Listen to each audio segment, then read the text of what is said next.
Oi, buka lampu tak bagi tahu. Baru nak tacap.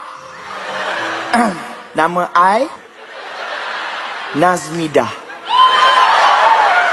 You all boleh follow I dekat Twitter. Nazmidah Jahanam. And first of all, I sebenarnya memang orang yang tak pakai tudung. So I ada sebab pakai tudung ni tak selesa sangat.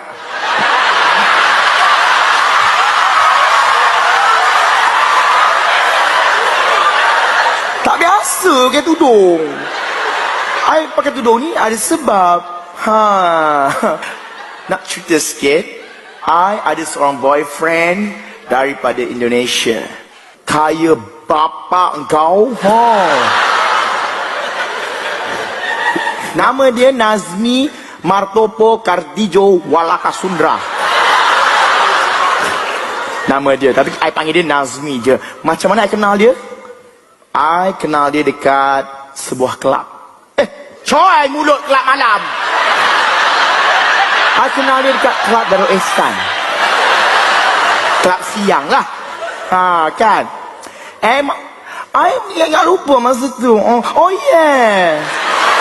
Masa I kenal dia tu, that time I was swimming. Yeah. I swimming.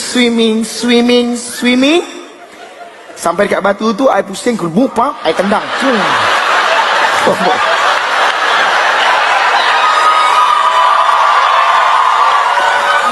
Ke belakang pula. Masa ke belakang tu, I sempat betulkan tudung. Dah ke belakang, tiba-tiba I nampak Nazmi ni jalan. I macam, Randi Panggalila. Terpegun tengok dia, tergantuk I kat batu belakang. Berdebam. I pun lemas. Kali pertama pertemuan I dengan dia yang tolong I masa I lemas. Okay? Macam mana dia tolong? Pakat lemas.